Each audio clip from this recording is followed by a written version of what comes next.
If somebody tells me visualize, I go, why? Like, how does it work? Like, if you ask me to visualize, like, why does it work? Like, why should I invest my time on that versus something else? If you're asking me to use affirmations, like, how specifically, why, how does it work?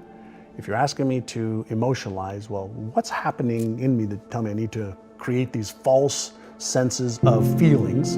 I want to know why it works. And why does it work, especially emotionalizing? I think that's something that people hear a lot. I talk a lot about embodying something, really feeling it. Yeah. But why does it work? Great question. It has to do with circuits in the brain and neurochemicals that are released. And so when we feel something, chances are that we're going to release dopamine in the brain, the feel-good neurochemical that activates the reward center of the brain. And chances are if we feel that and we have this positive emotion around it and that neurochemistry is flooding our brain and our body with feel-good chemicals, we're actually activating the motivational center of the brain. And so when we visualize, when we set a goal, when we take an action step, when we emotionalize, when we read our goals, the initial flood of neurochemicals, dopamine, serotonin, feel-good chemicals, and then if we share it with a friend, oxytocin, those three neurochemicals, those are the neurochemicals of goal achievement. But then there's the other side of it, the other circuits of fear, of stress, where norepinephrine, cortisol, or epinephrine, stress hormones can be released as well. And so I'm fascinated and I want to teach people the stuff that we've learned about beliefs, self-esteem, self-worth, fears, and the stuff that really holds people back. Because all the how to get healthy and stay healthy, we know. How do I build a business and sustain it? We know. How do I get into a relationship and make it successful? We know. We know most of the how-to for anything that anybody wants to do in this time frame that we live in. So the how-to is the easiest part of the equation. So the harder part of the equation is, why am I not doing the things that I know I should be doing?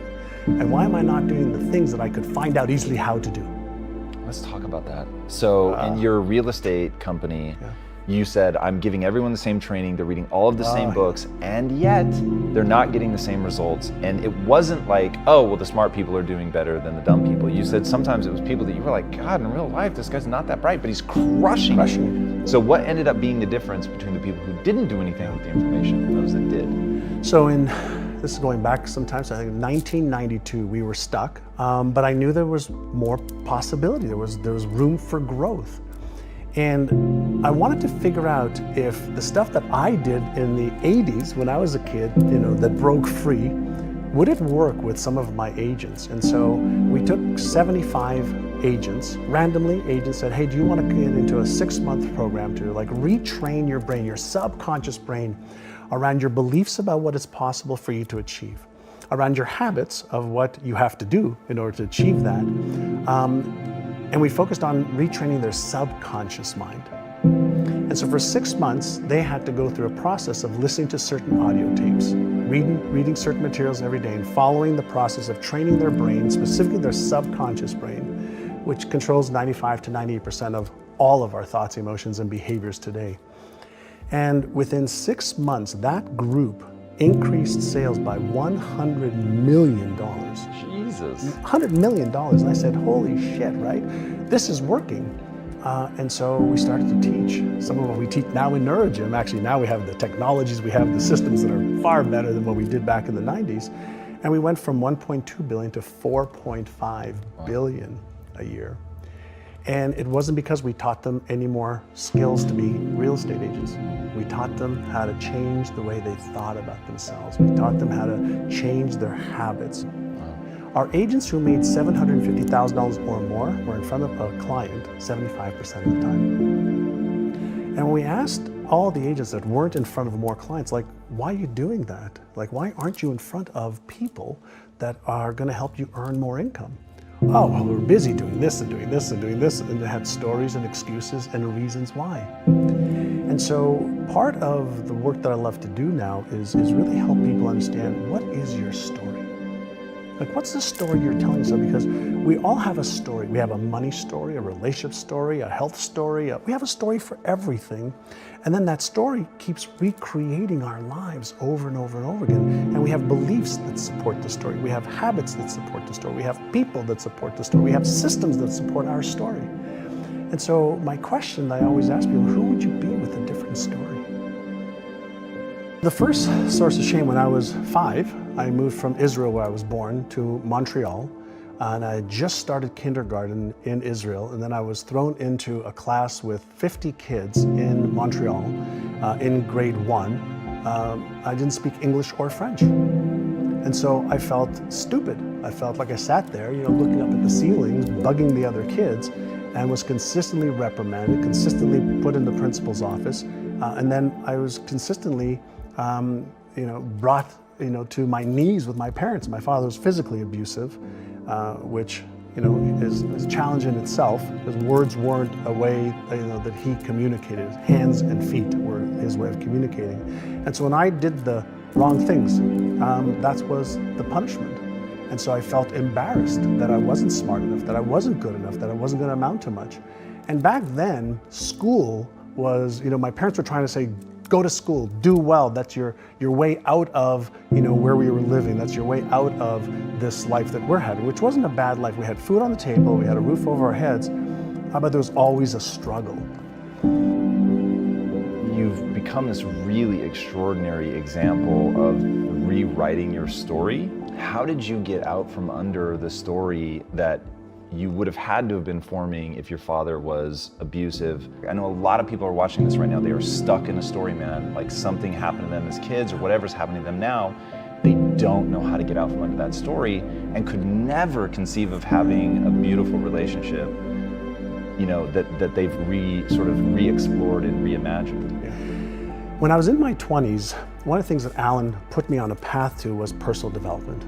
Read a book a month, go to events, listen to cassette tapes back then of motivational stuff, for motivation, for inspiration, for strategies, for tactics of what to do to raise your level of skill and knowledge. So I went to this event and I brought up this challenge that I had with my father. And the instructor said, when are you going to forgive him? I said, never. I'm never going to forgive him. Forgive him. There was so much pain. And the instructor said, well, if you're never going to forgive him, then you're the one taking the poison pill, hoping he's going to die or he's going to be affected. He says, you don't forgive him for him. You forgive him so you can move on. That was like, aha, number one. And then he said, why don't you ask your father why he did it? Why was he like that? And so when I mustered up enough courage on the phone with my father, I said, Dad, how come you've never said I love you? He goes, well, my father never said he loved me. That's not what a man says. But you say to my sister. He says, well, that's okay to say to a girl or to a woman. He said, why did you hit me so much? Why did you? He says, because you were being a bad boy. I said, but why didn't you talk to me? Why didn't you just talk? And he says, well, because my father hit me too. I had to put you in your place. I had to teach you the right way to stop the behavior. And it was at that moment that I realized he just didn't know better.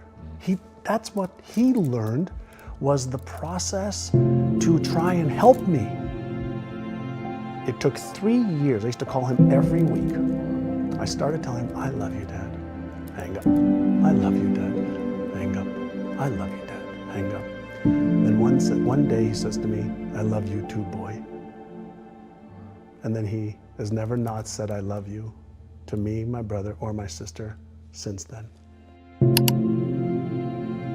On my epitaphs, he lived, he loved, he gave, he had fun. I always thought that if there's a way that I could somehow use my life in a way that I can make somebody else's life a little bit easier to live, either through knowledge or understanding or love or a process, then my life has been worthwhile. And so I just want to make a difference. I'm one of the people that doesn't believe that there's anything wrong in the world. Everything's unfolding exactly as it should. There are many things not to my taste that I don't understand. but I just want to make the journey as good as I can for as many people as I can.